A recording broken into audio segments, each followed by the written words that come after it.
You're listening to Extratextual. This is a show where we talk about an idea, concept, theme, trend, and relate it to some kind of media like film, TV, video games, books, music, and hopefully discover something about ourselves or our culture along the way. Thanks for listening.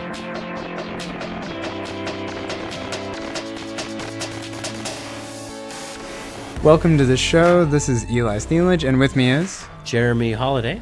And we are back for part 2 of our year-end wrap-up. Part the second. We're continuing our conversation about the best films of the year, and we're back also with our guest, Blake Goble. Blake is the senior staff writer at Consequence of Sound, writing about film. So we're just going to jump back into our original conversation as we had to split this up, because it went a little long, we talked as it for does like every year. 2.5-ish hours. Something like that. I don't think you're supposed to tell them that. All right, so enjoy the show.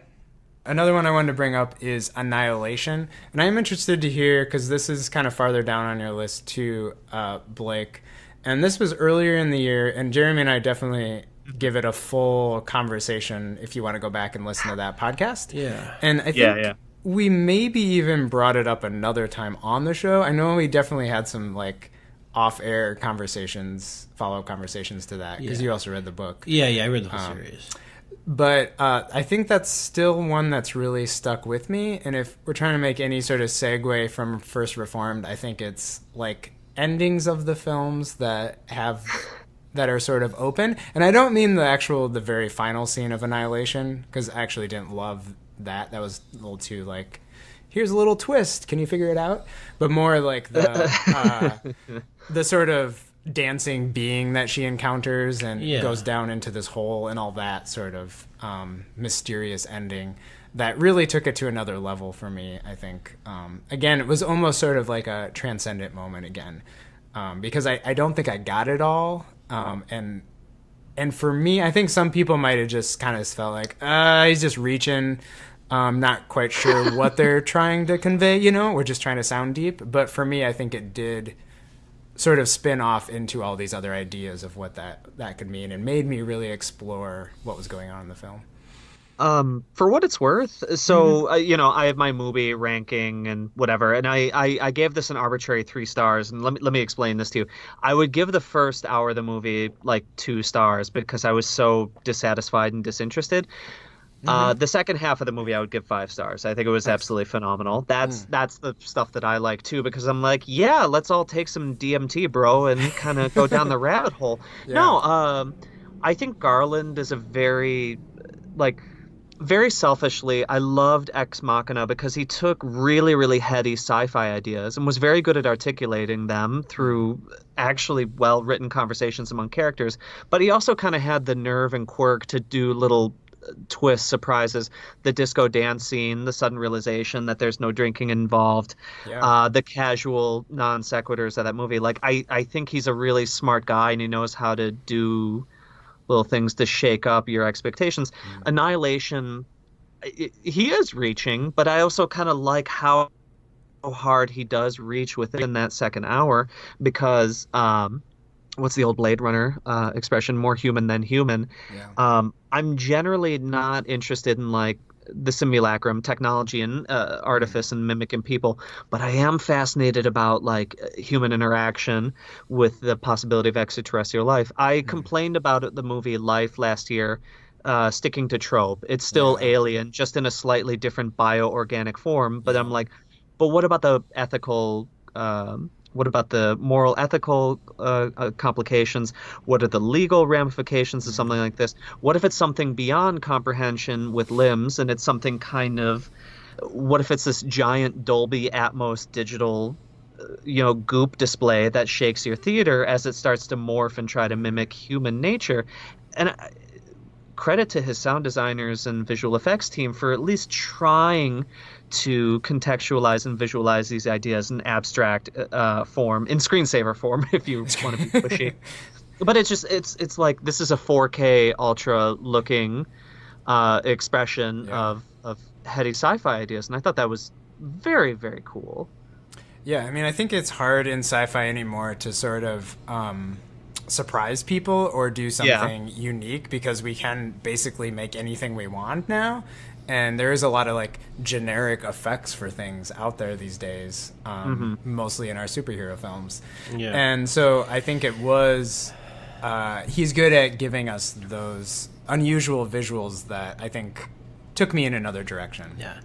So I first saw Annihilation, and I liked it. I told a friend of mine about it, and they were like, "Oh, you should read the books. You know, it's really good, weird sci-fi." And so she bought me the first book, and I read it, and then I read the other two on my Kindle, in case anyone cares. I actually coming back to it now, first of all, I realized that the Annihilation movie encompasses elements of all three of the stories. They're not nearly all as good as the first one, but I think one of the challenges for Alex is that like the Annihilation books, the first book and the concept is kind of great, but as they go along, they don't hold up. But by the time you get to the end, you're like, what? and so I honestly think he sort of captures the best mood of the best moments of the first book in the movie. And even though he changes things, I mean, there's just some stuff that like that even I think the author would. I mean, I've never spoken to him. Vandermeer is his name? Yeah. Jeff Vandermeer. Okay. But I think he would at least recognize that there's some sort of like haunting genius in the way in which we enter and interact with this zone place, that he himself doesn't fully have a grasp of. And I think Not that to talk about the zone again. Stalker with guns. Yeah, Tarkovsky all over again, guys. The theme tonight, But I mean, I think I mentioned this the first time I talked about it. I mean, there's something for me as a viewer watching this perfect wilderness be strange. And I mean, the thing that's because it's the same because it is environmental. Because one important fact that happens in the book, which doesn't get totally translated into the film, is that this place is expanding, and it'll eventually cover the entire Earth. And that's something that people that work in the organization know. Yeah. And they're just trying to deal with. Also, there's like all kinds of crazy stuff in the books too. But when they go into this place and encounter, because you expect it's going to be strange and foreign. And it, in some sense, is, but it's also like physically beautiful. It just reminds me so much of like the shots in the early first two seasons of The Walking Dead, where you have like beautiful skies with birds in them, but no planes, and then you come down to like a zombie eating a human, a zombie eating another zombie eating a human being, and blowing up eating a cat. Watching the film, and I think certainly towards the mid and end, and I would agree with Blake about that. It creates this fairly unique feeling in me as a viewer. Yeah. I'm fascinated. I'm kind of scared because it's so strange, and it's not like there's no jump scares really. Like that's not the kind of thing, but it's so both interesting and perplexing and dangerous at the same time that I don't really record in my emotional memory having the same kind of reaction to something else. Yeah. Like nothing else has made me feel quite as squeamish. Yeah. Because you really have no idea what you're going to expect. Is it good? Is it bad? And you get the sense that it is neither of those categories really apply to this thing. And I think it is like that a little bit, like funny visual effects that she experiences, this sort of swirl of things, which you're not quite sure how you feel about. Yeah. And then you get like a sort of non-computer effect, basically, but like just as weird. Yeah. And I think it was that transition that made you not sure how to feel about these things, you know, because it is much more visceral when you experience this sort of dark being. And I think, part of what I liked about it was, I don't know if this totally works for y'all, but like in 2001, A Space Odyssey, it gets really effing weird. Like it takes weird and goes on this exponential curve, so that like it gets so weird. There's literally nothing else that can be shown. It's a baby in space. It's a baby Can I just say I love that this is the third podcast I've been on where we talked about 2001, and I'm so happy to be here for it.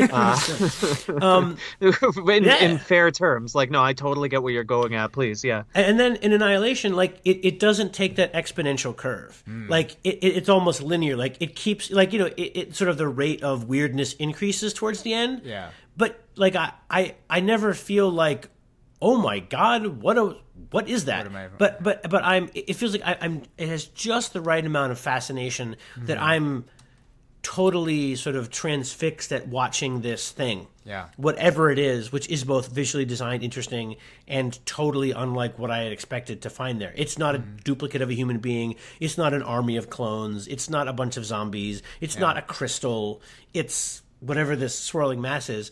And I felt like it was such a good payoff, or felt like an appropriate payoff for that amount of stuff. Because like even in Stalker, which I love, like, wow, like by the end, like we are like strange philosophizing out the wazoo, and like it's hard to keep up with like what visual metaphor is indicating what in the end. Right. Which, you know, like when I first saw it, like I just sort of, did I blink for the last hour? I don't know. Yep.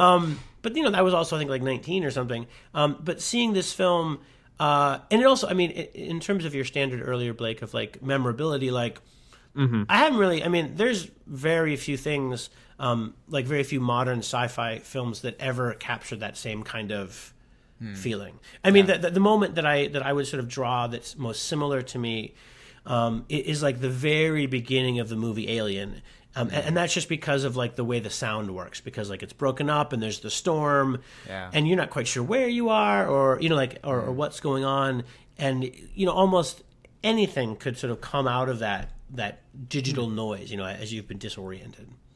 Yeah. And for what it's worth, I feel a little bit of pity for Garland, because we're throwing out Stalker, we're throwing out Kubrick, we're throwing out Alien. Like, some big it's going to be, it's going to be hard to kind of like come out of the shadow of, you know, strong reference points and very popular culture and entertainment. But at the same time, to that point of memorability, like, he synthesized the stuff together. I've never seen a Southern Gothic flavored science fiction film like this, at least that I can think of. An all-female led one, which is also something to be kind of grateful for. Yeah. And, you know, I believe it's the same team who worked on Ex Machina and won the Oscar for visual effects that worked on this. I felt like they were really working their asses off to at least present the new, and that's kind of like the big theme of the movie. Like, something new and hard to explain is happening, and that's almost like a privilege unto its own, right? To see something new and unusual and hard to comprehend. And when people are like, I sure was scratching my head at the end of that movie, I'm like, good. That means it was doing its job to at least that's try exactly what they wanted you to do. Yeah. Let's transition to BlackKklansman, because I think we kind of have to talk about this. At least currently, I know things can shift, but it's on the top of Blake's list. And I think for me, one reason I want to talk about it is because I didn't specifically kind of number my list, and I wasn't sure after initially seeing it, like, how high I would put it or where I would put it on a list. And I think it's before or after Ant-Man and the Wasp? Yes, of course. And Aquaman, yeah. Aquaman? I didn't actually see Aquaman. But I saw Aquaman. It just made a lot of money. It just somehow made a lot of money, yeah. Yeah, I mean, I'm not sure. I think he's doing, on purpose, sort of this contrasting, this juxtaposition of different things in the film. Like, in many ways, it's a very, like, mainstream, funny, entertaining film. Sort of working in a specific genre, but then like there are some very sort of in your face moments in the film that you sort of have to deal with, and some of the weird Spike Lee too, which I always appreciate, these little like surreal sort of moments. The one that stuck out to me is when it's at this like black student group, and somebody's giving a speech, and people are listening. And he sort of like shows people's faces in the crowd, but on this sort of in darkness with overhead lighting. Yeah, yeah, and they're I sort of love almost that, like yeah. floating in space around each other, and it's sort of like a very weird moment to kind of show, but it definitely takes you to a different place than how you would view that normally. And I always appreciate when he does those things, and I don't think he's always been working in that mode more recently. But then there's other times where it's like very funny, but you're also laughing at sort of these white supremacists, and which you're supposed to be laughing at, but it's a very weird take because you're looking at it through a few different lenses and a few different characters' eyes, which is kind of like the conceit of the movie, is this sort of code switching between the characters. But I think it sort of indicts us as the viewers in sort of laughing at it and being sort of sickened by it at the same time. Sickened and implicit. You should have been taking this a little more seriously is one of the takeaways I got from that. Yeah. Yeah. And I wasn't quite sure what to think about it sometimes. I'm not going to get his name right off the hand. But the main character who initiates this, who is on the phone with the white supremacist, but he gives sort of like, I like his performance, but it's so sort of like casual and sort of loose in many ways that he sort of just seems like, why wouldn't I do this? This is like a fun thing for me to do. The way it's played feels that threatened by it in any ways, which is sort of makes it more fun. But I don't know. I was sort of struggling with some of those things at the same time. But it sounds like it really impacted you, Blake. Yeah. So for what it's worth, formally, this film is a film of too many tones for some people, and I like the movie. Not to cop the old adage from Spike Lee's "By any 40 Acres and a Mule" Filmworks logo, "By any means necessary," y'all dig, was kind of the log line, and I'm thinking to myself, like, never has that phrasing been more true with BlackKklansman, because, as you said, it's this just very wily juxtaposition of blaxploitation homage to modern day political cautionary fable and everything in between. And it was just one of those movies where, even if there was a logistical quibble or the tonal shift was a little jarring, I never lost sight of why we were here or why I was so compelled or entertained by any given scene or moment. And this is a movie that was white hot for me when I saw it over the summer.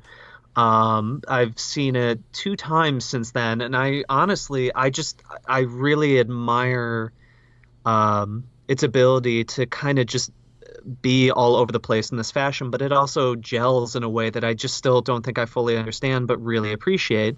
Like some of the best Spike Lee films, Malcolm X, 25th Hour, Do the Right Thing, he overreaches, but in that overreach, he's kind of putting all this best material together in here. Like Malcolm X, there's footage of Rodney King juxtaposed with zoot suits, and it's like, no, it all kind of makes sense in the end, because we're living through and reliving history in different kinds of components and styles for how the politics of representation matter. So even through this blaxploitation film, there is a certain element of black empowerment, but this harsh, deeply like gallows humor and too hard to take seriously because it's true component of this shit happens all the time. We haven't learned from our mistakes. We haven't taken some of these people seriously. Like, I think it kind of, one scene that sums up is like Felix, the goateed, mustachioed KKK member who kind of sounds a little like this, with his wife in bed as they're doing soft patter to each other about how excited they are to kill black people. And I'm like, that's why we kind of get lost in the focus. Like, some people think, oh, it's just a couple talking privately in their home. Like, no, these are deeply horrifying thoughts that these people have and are ready to act upon. And another thing that this movie, like, I thought it was really funny. I thought it was really exciting. I thought it was very scary. The other thing, too, is I have to admit there were 2 scenes where I just was kind of jaw agape at their raw power. that juxtaposition of Harry Belafonte speaking about the lynching of a young black man as a result of fervor after the original Birth of a Nation, juxtaposed with the Klan ceremony, where they watch a movie. Yeah. And that affected me in a way that I haven't been affected in a long time. I consider myself a novice film historian at best. And I've always been of the mind that the history matters, that form, process, context, all this stuff matters. And I'm willing to kind of say, well, The Birth of a Nation is super ugly, but let's talk about epic filmmaking for a second. This is the first movie I've seen in a long time that actually makes a compelling case to destroy a piece of art. To me personally, I consider myself a preservationist and an anti-censorship kind of person, but I'm like, maybe we just can get rid of artwork like Birth of a Nation. Yeah, maybe it's just not contributing anything but hatred and animosity and, like, white lightning out of the worst of people. And I was just overcome with, like, a sense of guilt for kind of parading, like, well, it's the history for so many years. And it all comes to a head in that final moment. Like, if you think that we're done here, remember, nothing is ever over. And this kind of stuff goes all the time. I know it's super over the head, hammer over the head, which irked enough people, reasonably so. But for people like me as well, it's just this sad, galvanizing reminder that you can't, lose focus at all. And it's kind of a stressful, trying message to convey, but it's a very potent one as well. Yeah, I mean, I was not quite by the end with the Charlottesville footage, real footage, but I think there's one other sort of like little conversation in a hallway, and I was like, oh, he is directly referencing like what's happening right now in our country. The police officer saying, you think that, I know exactly what speech you're talking about, And I was like, that's a little on the nose. Extremely. Yeah, but then I was like, with that last footage, and I was like, oh, he's going to do this. But then, like, as it kind of kept going, I was like, you know what? This is going to get some portion of just, like, mainstream regular audiences going to their multiplex, and all the better for him, like, making this point to that audience, Yeah, this is, in the end, pretty serious stuff. Totally serious, and those connections need to be clearly made. And I think the other thing you're talking about in that Birth of the Nation scene is like the Adam Driver character. And I felt this a few times when he's sort of infiltrating, and they do a good job of just sort of showing his face and sort of, and I, like was going back and forth between like seeing it through him and his perspective. And I thought he was just going to like, I can't do this anymore. Like he was going to flip out on them or something. And then him sort of going along with it. It's just like a very mixed feeling that you're getting by seeing it played out through those characters, which I think is really fascinating and was well put together, and especially kind of showing that editing. But I think ultimately I came down on those multiple levels, those mixed emotions and feelings and styles. I think are to its credit, and is definitely one of the more interesting things he's done in a while. Yeah, no, for sure. So let's keep going. And I know Jeremy wanted to talk about maybe a couple documentaries, and for sure, Won't You Be My Neighbor, which I have not actually seen. It's fine. I thought it was fine. Confess to you guys that I was very scared of the puppets on Mr. Rogers. Yeah. But I did always enjoy the just like Mr. Rogers portion of it. But what really stood out to you, Jeremy, about it? Oh, well, gosh, Eli. I mean, full disclosure, like I grew up near Pittsburgh, so like Mr. Rogers' neighborhood was a big. He was ours. The actual neighbor. Yeah. We were like very proud of him. And I don't even know how to start. I mean, so like the things that there's nothing about the film that's like the style of the film or its presentation that's particularly novel. So a lot of what I like about it is sort of the content and how they choose to tell the story. Yeah. And I think that there's, it's not, well, I think it goes like this. I have sort of tired of sensationalization of anything. And I love a good documentary, but I mean, even starting as far back as when I started paying attention to like when Born into Brothels won that,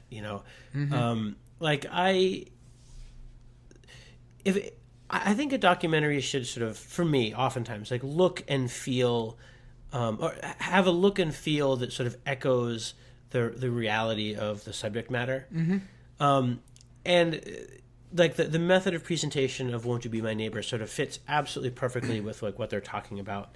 And I also think that so they make it in 2018, there's no particular reason why it happens to happen this year. Yeah. Also, full disclosure, Francois Clemens, who plays Officer Clemens, was my like college choir director. So I'm a big fan of him as an individual.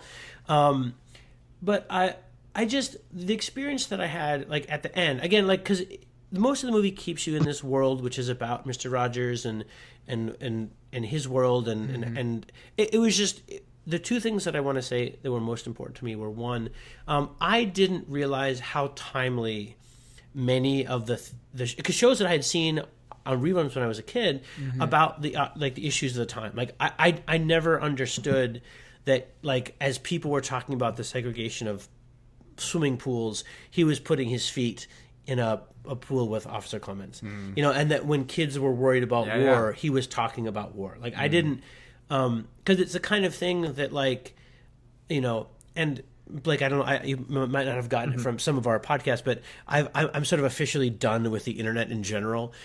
Because God bless you. Yeah. Seriously. I mean, because if Mr. Rogers, like, I could just imagine the Twitterverse explosion when, like, Mr. Rogers, like would, because he would probably invite, like, an immigrant kid onto his show from Syria and talk about their experience, and he'd be like, I bet you were really scared when the bombs were falling. Do you, and like everyone, and people would say that is a false flag operation. Yeah, that's right. I mean, like the world would, and so like it's disheartening. So he clearly exists in a different time, and I just love how they really present him as him in his own time, in his own little capsule, and they tell it chronologically, and they tell me lots of stuff that I didn't know. I mean, it's just frankly informative, and I feel like most of those details are well presented. It's just like a well-made thing that I care about. And I wasn't sure if they were going to do it, but they do at the end subtly bring him into the world of that we as the viewers live in. The experience I just had is like, gosh, like it's not Mr. Rogers that is out of touch with our world. It's like our world has become so ridiculous that there isn't a place for him in it. Yeah. Which just had the power that I think it was supposed to have. And I really enjoyed it. I mean, I just like, again, like, as I, wax pontificate about the information age. I mean, there's so much out there that it's always refreshing to have someone patiently tell me a small story about a person.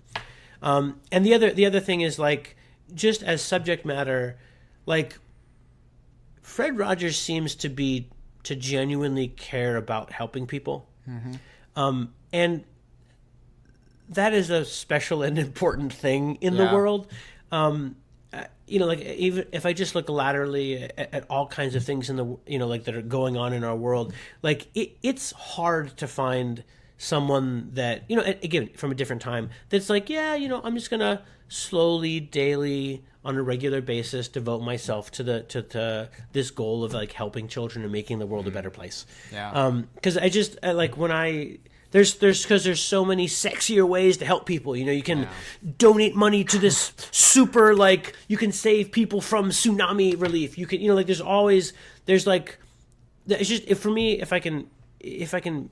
if my muse will let me be articulate enough about it, like the differences between what Fred Rogers meant to help people, which is like devotion of your life's work consistently, for non-sensational purposes to do good work, versus like what helping people means today. Like, well, like, I'm sorry, everyone, like, well, but this latte helps benefit farmers in Colombia. I'm like, does it really? Do you know that? Or is that just a marketing strategy for you? And, and there's just like, and for me, like, I'm going on and on, but like, even during his time period, for what it's worth, you're getting me to back down from my lower grade, and I'll explain in a second. Like the moments when, because I also think about, like, Well, like the moment when he presents in front of Congress essentially for the funding, I was like, even at that time, I'm like you. It also made me think about how his time wasn't as different as our time, and even then, people were like, why are you doing this? And he's like, well, the evidence shows, that children have these particular concerns, and I was like.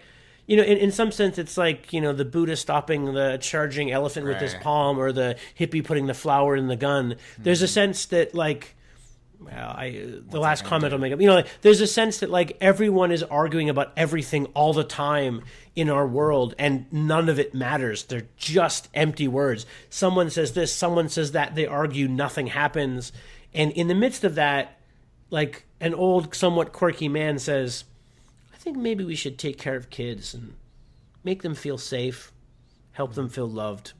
Maybe that'll make things better. And I was just sort of enthralled with it. Certainly to contrast it to other things other movies that I saw, as well as even like other documentaries. Like, it was a very respectful portrait that was honest and interesting. And it again, like, it didn't sensationalize anything. It wasn't like, let's get to the dark secret about Mr. Rogers. It's like, it turns out that maybe he had some troubles as a kid and he worked them out through puppets. Did he hurt the kids? We don't know. And it turns out, like, yeah, he had some trouble and he turned that trouble into a beautiful world to help kids. Not unlike Stanley Spadowski in UHF,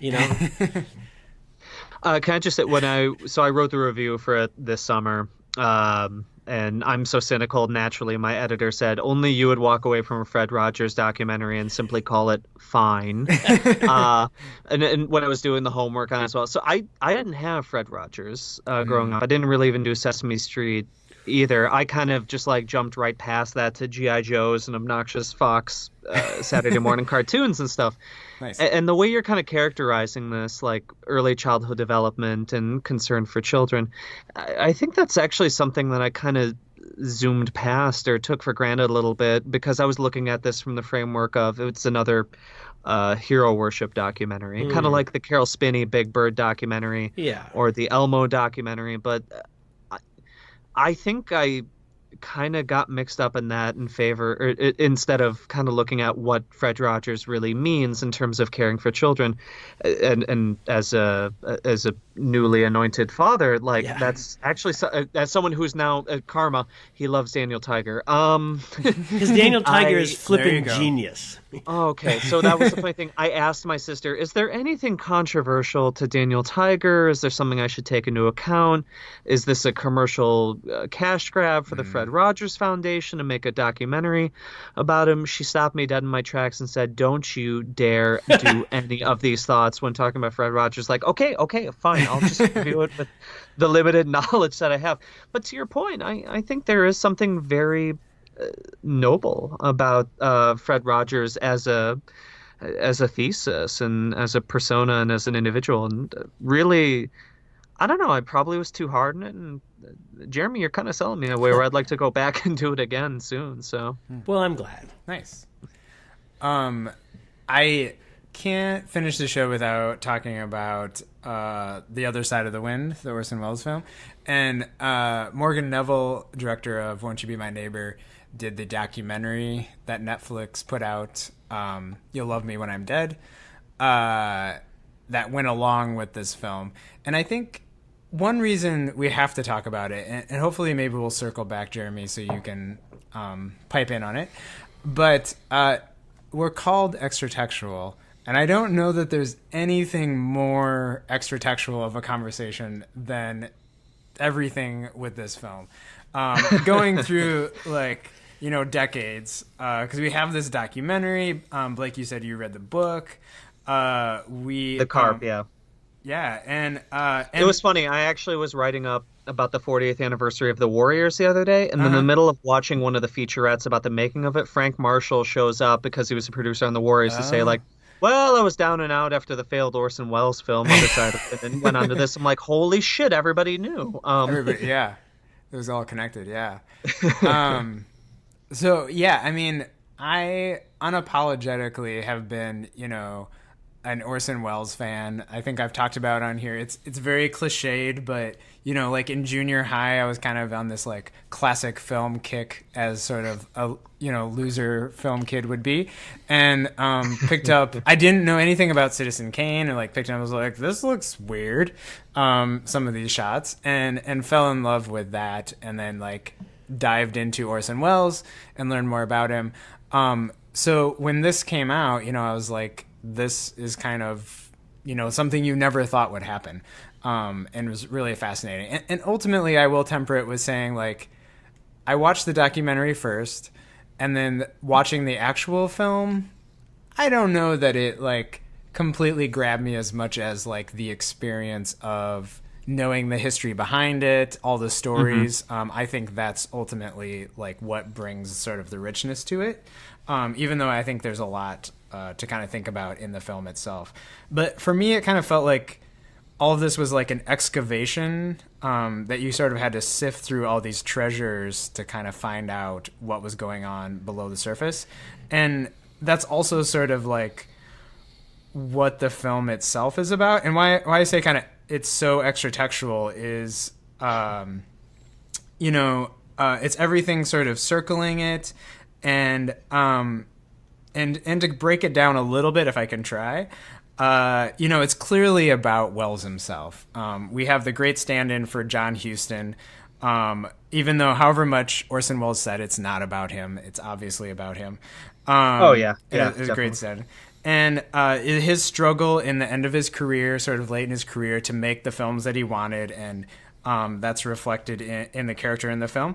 But we also get, this idea of the media attention around him and dismissing him, since, his early films didn't do as well after Citizen Kane and all of that. But then we get this other layer of, like, in the documentary, we get Peter Bogdanovich, who was like this hot director at the time that they were making it.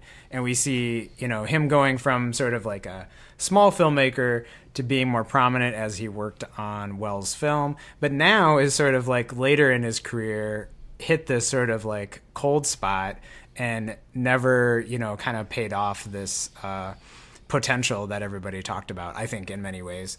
And is sort of now in that position of Welles of not having sort of a great film that he can look to later in his career, but is still committed to Welles in a lot of way in finishing this film.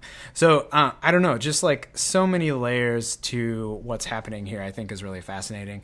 And I've heard some people don't really like the documentary or don't think a lot of it, but I liked personally the style of sort of going after like F for Fake, of Welles' own work, of sort of this, I thought that too. Yeah, this sort of like, we can't ultimately kind of know the whole story, so it's kind of presented in this very theatrical way, of Welles kind of being this illusionist as well, and talking about this in sort of this magical way of building up the myth that I think Welles often did himself. And one of my favorite things in watching this documentary, which I've never seen, is him sort of in front of, I think it was like in France, this French press, and they're sort of asking him these, very cinematic questions, and him, enjoying all the attention, and again, building up sort of like his own myth and his own work and what he's going to do. And I don't think I got to really see him in that mode as he's older before, in footage like that. And like sort of being like a giddy film school boy, being able to watch all that, I think was really fun.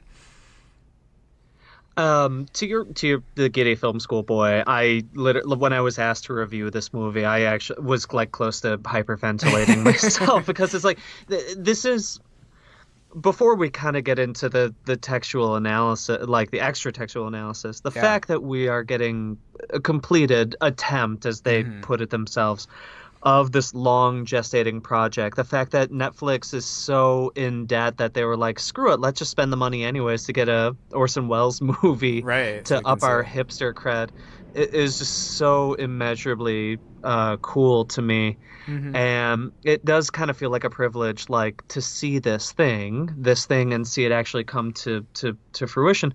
And I'm not making excuses or trying to fawn at the altar of Orson Welles. I understand that the pacing and abstract structure is a little bit much for some people, but I also think it's really exciting. I think it's got a lot of verve and snap and a lot of things to say about artistic decline in Hollywood, modern Hollywood for that matter, that still kind of reads true for a lot of critics. I love that you pointed out the cold spot for Peter Bogdanovich. Um, so I preferred the book. All right, let me rank this here really quickly. So there's the Josh Karp book, and then there's the Neville documentary. Both kind of provide really cool insights. I love that Alan Cumming framework because that was so Yeah. effer fake, as you kind of suggested. But for what it's worth, the Karp book I would recommend a little bit more so, just because some of the anecdotes are a little bit funnier and some of the context is a little funnier. Yeah. Like when colleagues were like, well, Orson Welles is a dirty old man filming his wife naked in a bathroom. Like, no, according to the book, that was her idea because she wanted to make him look hip like all the young directors. Yeah. Or there are these really funny anecdotes about Welles being like, seeing himself on TV and saying, good Lord, I've gotten fat. It's time for me to go on a shrimp diet, which is just insane to me, by the way. Yeah. So, like, there's a little bit, there's kind of a wit and quotability to the book that I slightly preferred because I'm just a sucker for, like, the Peter Biskin gossip school of, like, filmmaking. And this is clearly one of the most, like, famous Hollywood urban legends of all time, and the fact that it actually existed was really cool. But when it came to the final product, it took a little adjusting. It took a little trying to get a sense of the pacing and what he was going for, because you realize, oh right, this is a guy who is filming this movie in bits and pieces over numerous years. But that's kind of the cool thing, the fact that he could bluff a story out of thin air in the editing room. From what I've read about Wells before, and Eli, back me up here or correct me, he was kind of like a consummate bullshit artist, the best in Hollywood by a lot of measures. He's the kind of person who could spin a story together in 5 seconds, get funding, then get bored or lost or lose the funding instantaneously, and then go on to the next project with the same amount of like vigor and enthusiasm. And the fact that he held on to this so long clearly was a sign that he needed to prove that he still was the auteur kid, because didn't this come amidst him getting a Lifetime Achievement Award at the Oscars, which is kind of like a quiet snub for him because he was thinking, I'm not dead yet, I'm only 50. I still have movies I'd like to make. And there's something so like unavoidable in this telling of a story about, you know, an older director in Hollywood decay who's kind of getting his life force sucked up from him, from the press, from the media, from this young director Bogdanovich, who quite literally, it sounds like, was doing this in real life by kind of being a hanger-oner to Orson, but also was one of Orson's trusted aides and would write smear pieces for him in trade publications, which is crazy to me. Yeah, it sounds like they had quite the relationship. Yeah. Oh yeah. What did I do wrong, Daddy? By the way, is one of my favorite lines from this past year. Like, it is just so snarky, but like, it was funny, it was surreal, it's weird, it's fast paced. He also has the gift of editing and shooting in a way that most directors don't even have the courage to try and do. There's a lot of meat and potatoes filmmaking out there. Meanwhile, Orson Welles is like, I'm going to do an Antonioni style parody of like Zabriskie Point that outdoes that and make it kind of, you know, look as dreadfully stylish as you think it actually is. Yeah. But the thing is, he actually makes a movie like that and makes it look good. He switches around from footage, and mind you, that's a function of the editing and just trying to grasp onto a style. But that's the Wells enthusiasm for the shot that like is just so infectious once you kind of get into the groove of Other Side of the Wind. Even if we ignore the fact that it's a miracle that it's been produced, it is still so totally watchable and like still quite relevant in terms of a Hollywood gossip story. Yeah, for sure. I mean, a few things to point out. I mean, the editing is sort of like mind-boggling. And, Oh, yeah. And switching between those film stocks and moments to sort of like pull out. And however much I was sort of like overwhelmed by the film itself, you know, and all those things happening all the time, it did almost feel like you would have to like watch it a few times to zero in on sort of what he was doing and the subtext of what's happening between all these characters and who they are. I think it just took a while to sort of latch on to who you're supposed to be paying attention to and what their sort of role is in this whole film. And also, I think I admire a lot, and seeing this in the documentary too, for Jeremy and I working on films together, like, we very much work in this sort of guerrilla style of like run and gun shooting, which is not always like what we want to have happen, but you know. Do you guys call yourself Corman and Wells when no one's listening? We have never done such. No, we have that. Yeah. I condone it and encourage it, please. Okay, we'll just bring you on set to do that for us. You're like, man, I'll get you past the gates and I'll bribe the guard. Yeah. Nice.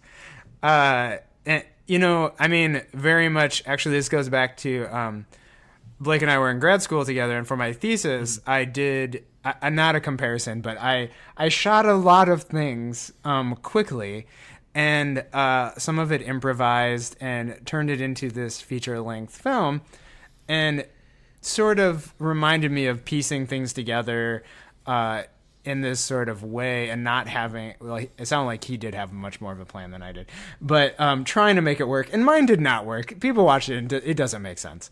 There's time travel, the little tufts of grass at the end. That's my conceit, that it's time travel pulls it together. But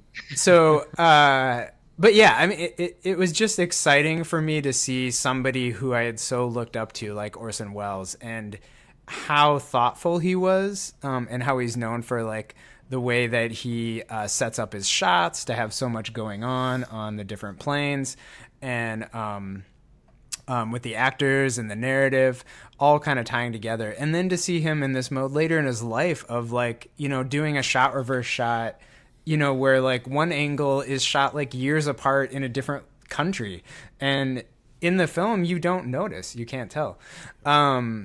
And for him to sort of like keep that in his mind all at once as he's trying to put this together. And like we said, this is an attempt, so who knows exactly how it would have turned out if it was like this. Yeah, but I mean, it's like, oh no, go right ahead. One of the things that Eli and I do a lot now, in addition to like making films and talking about films and our other jobs and our lives and kids and stuff, is like like teaching people how to do film, which is a lot of like telling people no, or essentially having like the "you can't handle the truth" speech. Yeah. And the reason why I mention that is because, like, you know, when we talk about like even doing like documentaries or short film projects, people are like, well, I'm going to get a film, and we got a camera person, and I'm like, yeah, like that's a tiny part of what making a film is about. Yeah. Like, what making a film is telling a story, and even whether that's a documentary or a narrative film, like the hard work, like the thing that makes it interesting is the story that you tell, and that writing can take various kinds of forms, but it is its own unique skill, independent of cinematography and audio recording and editing and acting and all those other sorts of things. And it seems clear that like that's the skill that Orson Welles had, you know, like, and putting together a story, you know, across years, independent of all these sort of different things, that it really hones in on like what his genius was. Yeah. And it's just, it always, I mean, there's just been a number of times in the past year or so when someone has come to Eli and I and they're like, oh yeah, I want to do this project. And we're kind of like, well, I'm like, do you have any idea what goes into that? Yeah, like what telling that kind of story entails? It entails a metric squared buttload of preparation and work to come up with a compelling story. And it's, you know, and so it's always remarkable to, I mean, I think people that like differentiate themselves at masters of storytelling, like Orson Welles, I mean, just imagine like what Orson Welles would do with Instagram. You know, like he could have like he could tell you a phenomenal story in like 7 panes or something like that. You know, Sponsored by Paul Maison Wine. Yes. No, But I love what you're kind of getting at too, because Other Side of the Wind was like this reminder that even if the individual pieces don't make sense, you kind of imagine Wells had all of this in his head ready to expunge over the course of several years because he was boundless in his creativity, but he also could kind of see the full picture in a way that maybe didn't make sense to people, but he could get them so jazzed up into doing it with them. It's like creating art or writing. You can kind of see the big picture. Yeah. And then you can do the outlining, and then you tinker, and then you tinker and tinker and tinker. In the case of Wells, it sounded like he was a perpetual tinkerer and was never quite done or satisfied with being done with working because he enjoyed the thrill of working and kind of shaping the stuff together. And that's like, there's a secret part of me that's like, what if we could get the 100 hours of footage just continuously put together for Other Side of the Wind and make it a stream of consciousness last hurrah.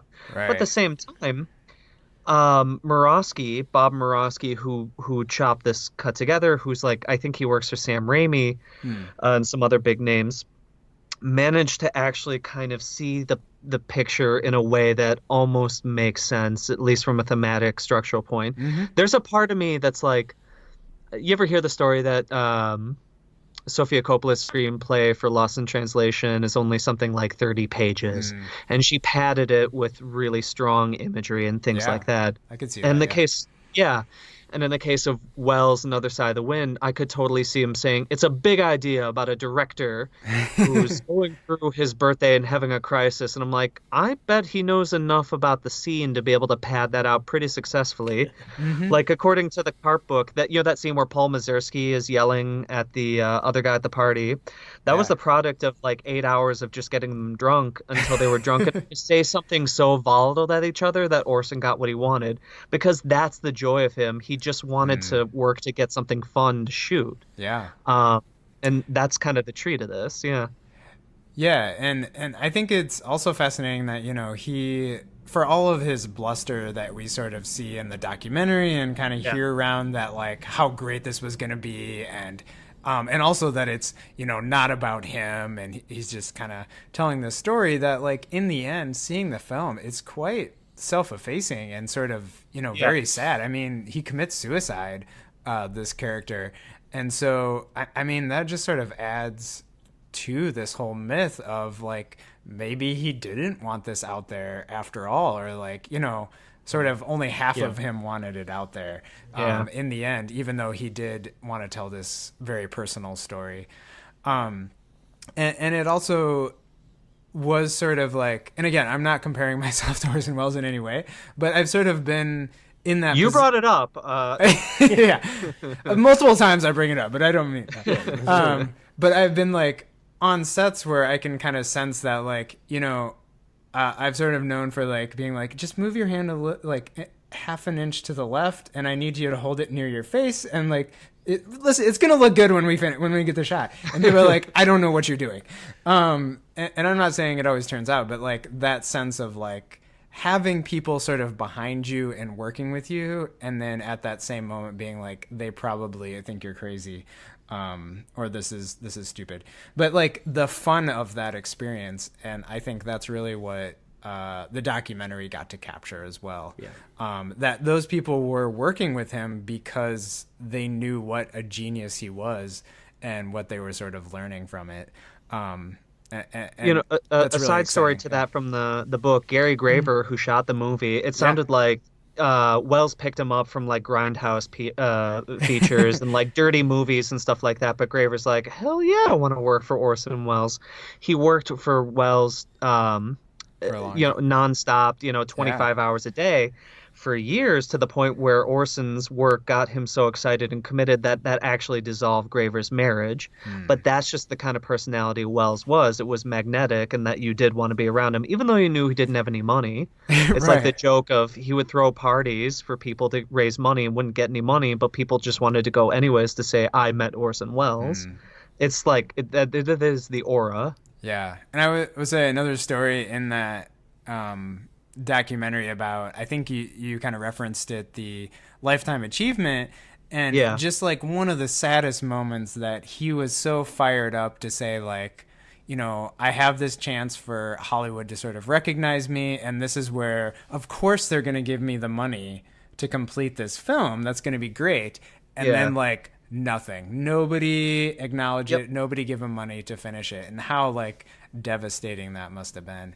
It like made me think like, if that happened now, like I will give you like, let's crowdsource Like, yeah, this. just you know? imagine like, the Kickstarter campaign Yeah, for yeah. that one. Yeah. So yeah, it was sort of sad and exciting at the same time. Well, I have like this is a totally offbeat comment, but it one of the secret joys that I hold in my heart, which I hope someday, Blake, you also share.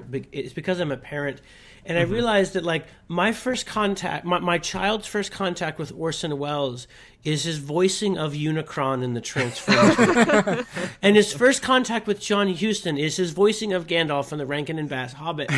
Like, just imagine like how their minds will be blown when they're like, oh yeah, by the way, he also made an amazing, like several amazing life-changing films too. And he's like, that guy? Yeah. I mean, just like the whole world of like a whole generation of these of early cinema that like that my kids will eventually get to discover as entirely new in their lives. Yeah. It's just exciting. Well, he made the thing that's considered the greatest film of all time, like one of Yeah. top. Was Citizen You know what's Kane. crazy? I'm pretty sure my intro to him was The Critic with John Lovitz and the parodies of like the drunken champagne ads. What luck, there's a French fry stuck in my beard. Or we're talking about peas full of green penis, which is still so dumb and funny to me. But yeah, it was a good start. Yeah. Gotta have a sense of humor about it. Yeah. Well, I think we are probably getting to the point, hitting the time where we probably need to wrap this up. Because we're definitely going to split this one into two. Yeah, we're also probably splitting this into two. I mean, I do kind of want to throw out some other favorites just so, like, I feel like they're acknowledged. Sometimes some of these we have talked about already on our show, so you can go back and listen to some of those, like we were talking about. Spent a lot of time on Annihilation earlier in 2018. And we just did an episode on Spider-Man and Widows. Yeah. Which Jeremy and I at least really enjoyed Widows. Another one I just wanted to throw out that kind of snuck up on me was Hereditary. And I've sort of mentioned on this show that I have slowly, the last couple of years, allowed myself to be like, oh, I might be a horror fan. But there's so few good horror films that I really like. And I had heard great things about Hereditary, but I also heard like, well, it's more of like a family drama. It's not really like horror exactly. But then like watching, I was like, this is a horror film. In a world. Yeah, thank you. It's got scary music. It's trying to be a horror. And then by the end, definitely. But I think what I haven't heard a lot of people talk about, which I guess is maybe because it's quite spoilery, is the thing that happens maybe a third of the way into the film with the daughter. And I think it's the moment I watched this alone when my wife was out of town because I don't think she would have wanted to watch it. And it was sort of later at night, and I was That's how just I watched it. Yeah. Oh yeah, there you go. Yeah. Oh my gosh, yeah. Like my whole Mm-hmm. childhood gone because of that. Couldn't sleep again. And I literally for like the next 15 minutes after this moment, I don't think Jeremy has seen it. I haven't seen it. Um, But you can spoil it. I don't care. it was like I was just like that didn't happen. There's some narrative no. conceit in this that they're gonna say like this is unreliable narrator or something. They're gonna go back. This didn't, and it's something like I put in the back of my mind to use sometime. But the great like misdirection that you get, that you are so worried about getting her to the hospital for like her breathing problem that like out of the blue there's like something much more horrible that happens that I was just like completely stunned, and I'm impressed with the rest of the film, but just for like that factor, I just like couldn't believe it. I was like, isn't she like one of the main characters? I don't know what's happening here. You're making me really interested because I've always loved that particular like just throw them like they're worried about getting to their concert at the kids' school so they can win their hearts back, and they just like run over by a truck. You know, like like, what do you do with the rest of the movie? Yeah, and also the factor that it deliberately doesn't show you what happens specifically, like the result.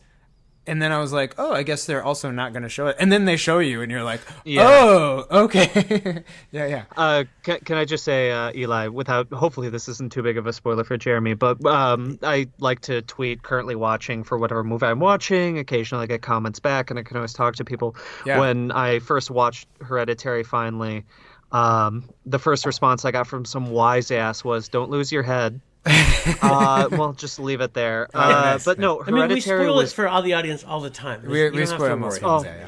Oh my God, no! Hereditary. I'll just say, I'm really easy on horror in terms of like I'm a mark. I will scare easily. Yeah. This is the movie that made me scream out loud in my house next to my wife, and she's like, "You're a wimp." Nice. So yeah, no, it's great. It's absolutely fabulous and terrifying. And again, it kind of took, kind of like BlackKklansman, it took me a while to be like, when it became time for me to kind of put together like a list, I was like, not thinking to put that on my list. And I was like, oh, actually, yeah, that probably is in my top 10. Because of the way that, you know, it affected me. And ultimately, I think it is like 3 or 4 different genres of horror films kind of stuck into one. But I think they are all handled definitely enough that they are interesting. And I know a lot of people don't like the ending, the very end exactly, and think it's a little over the top. I don't know. Oh, dude, love it. Hail Payman. Anyway. Yeah, I like it. Although I don't know about like how Toni Collette ends up was a little confusing to me, but still, I kind of like how weird it went after all in the end. Because most films, I think, they go for like the gore and the craziness, but not like the weirdness that film goes for. Yeah. If you get a chance, a former co-writer, I haven't written with her in a while. Sasha Geffen wrote this piece about Hereditary and transgender qualities in the film, specifically like fear of the female form versus preference for like the strong male form.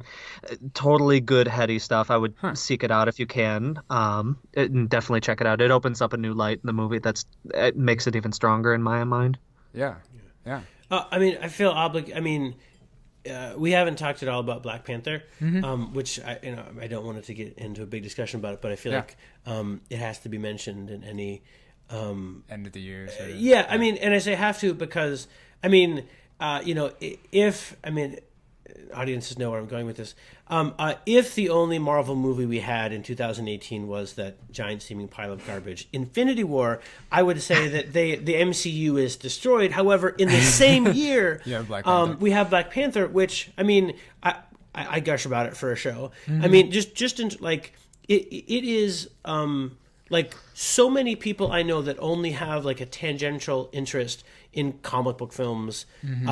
Saw it and loved it. I mean, there's just like a universal appeal of the film that is undeniably marks it as one of these like really, really great important movies in history. And it's also like I'm sure I get down on the MCU a lot, but I've probably seen it like 4 or 5 times. I mean, the only other one I've seen more than that is the original Iron Man. And it's just like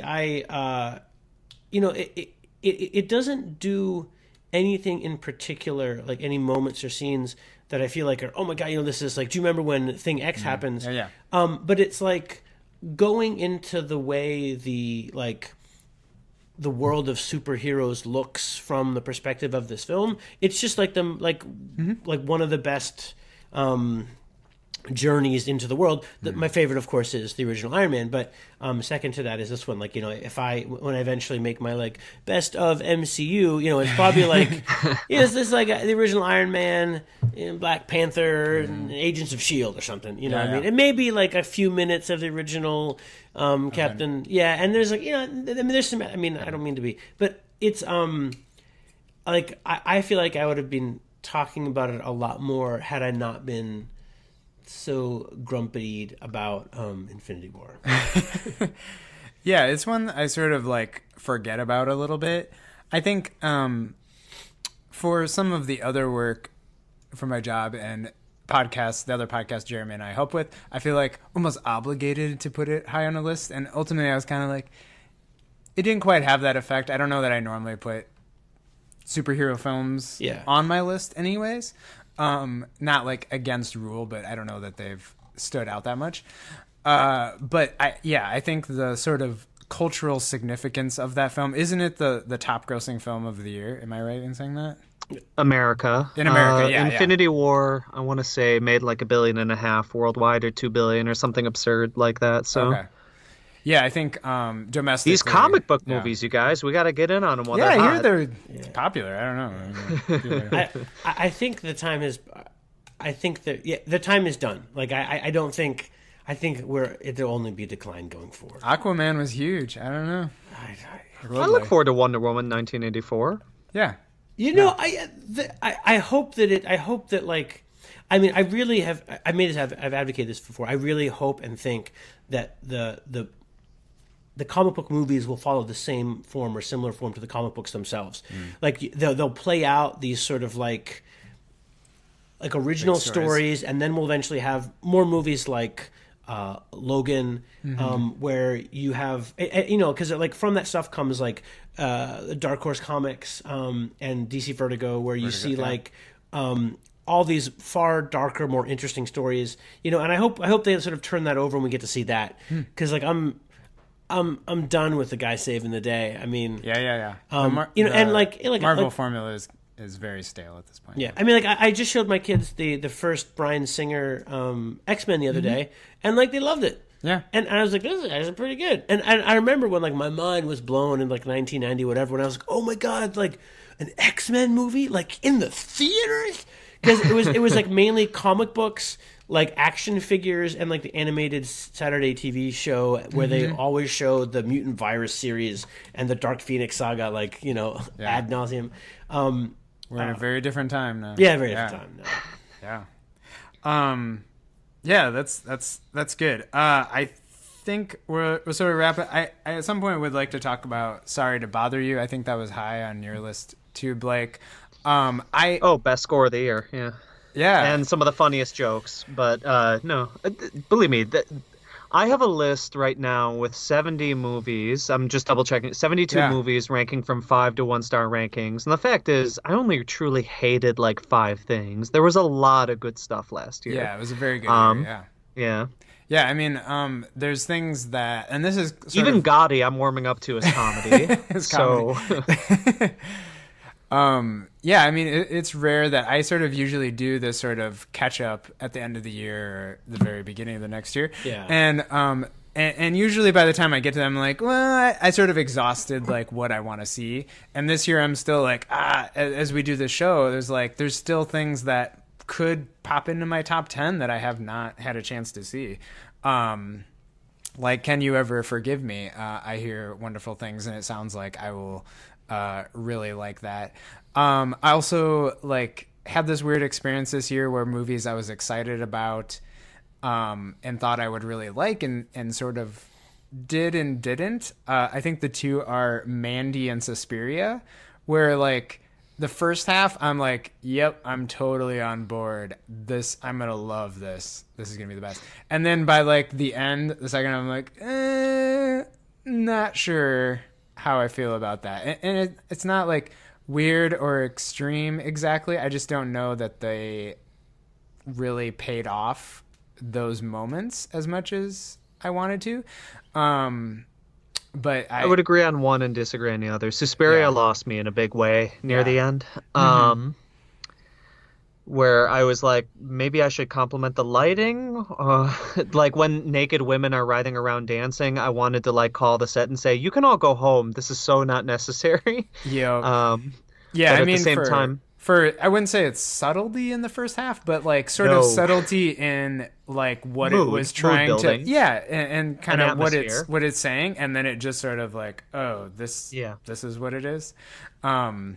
Mandy, on the other hand, though, I think goes like full gnar black metal cosmos in a way that I kind of dug. Like I think it had the courage of its convictions for the most part. I didn't lose it because it felt like a fair escalation. I mean, a Nicolas Cage chainsaw battle, fan service or not, I'm glad I saw it. Yeah, I mean, there's elements of Mandy that I like love, and some of those crazy parts I love too. Yeah. But I don't, and I think I didn't. I knew that there wasn't going to be like a payoff in a traditional sense, you know, sort of like wrapping things up Yeah. in any way. But I don't think the payoff was still what I was really thinking, or as much as I was interested in. I also think I have to revisit Isle of Dogs. I'm usually really high on Wes Anderson.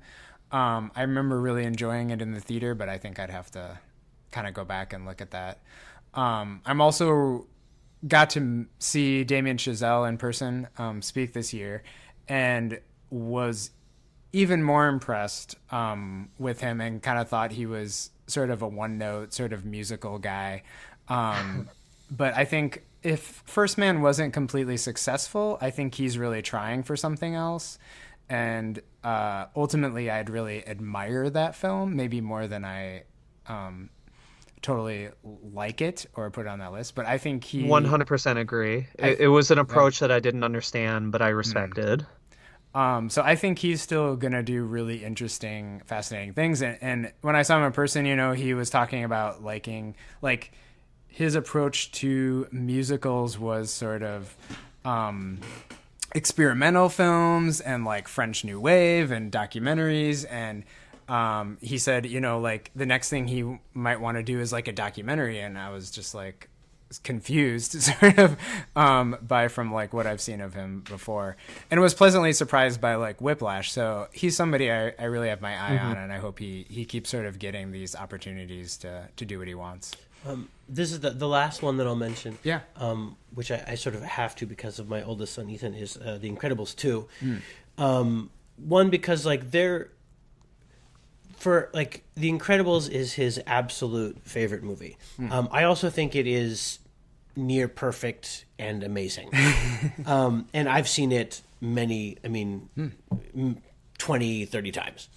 So I mean, it is like it's like, you know, on the shelf that contains like 3 movies in our house. You know, it's like the Lego Movie, Incredibles, and the reason why I want to mention it, there's 2 things that were fun for me about it. Yeah. One, almost all, like probably the first thing I ever Googled for my oldest son was when The Incredibles 2 is coming out, which was like, when I Googled it, never.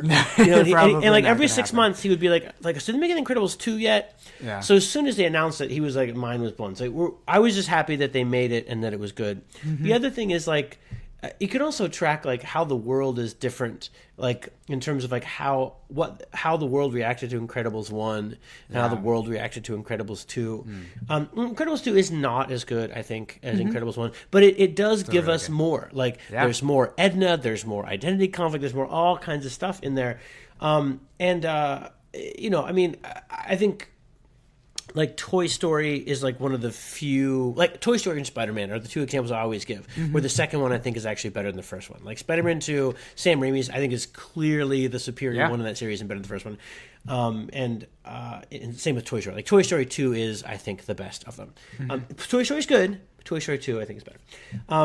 So I mean, there have been like, I think, very few animated films ever where like the second one is stand up. Yeah. And like I was really into, I won't discourse on long, like I was really into all of the like meta talking about the consumption of media, hypnotism, sorts of stuff in there, because it was a metaphor for, you know, again, in the same way that First Reformed sort of made me, or allowed me to like re-encounter a lot of the most salient arguments about our relationship to the environment in a sea of ideas about it. Incredibles 2 allowed me to encounter the ways in which media are affecting my life and our lives in sort of a new way by making the most salient points in a sea of ideas. In the way that wasn't the biggest topic in the original Incredibles, and it's still also there. This is the last thing I'll mention. I don't know how many times I'm going to say that tonight. I like the fact that Incredibles 2 is ultimately a play about like doing the right thing. I mean, ultimately a story about that, which I just always appreciate because it's what I think most people are trying to do, and it's really hard to figure out. Yeah.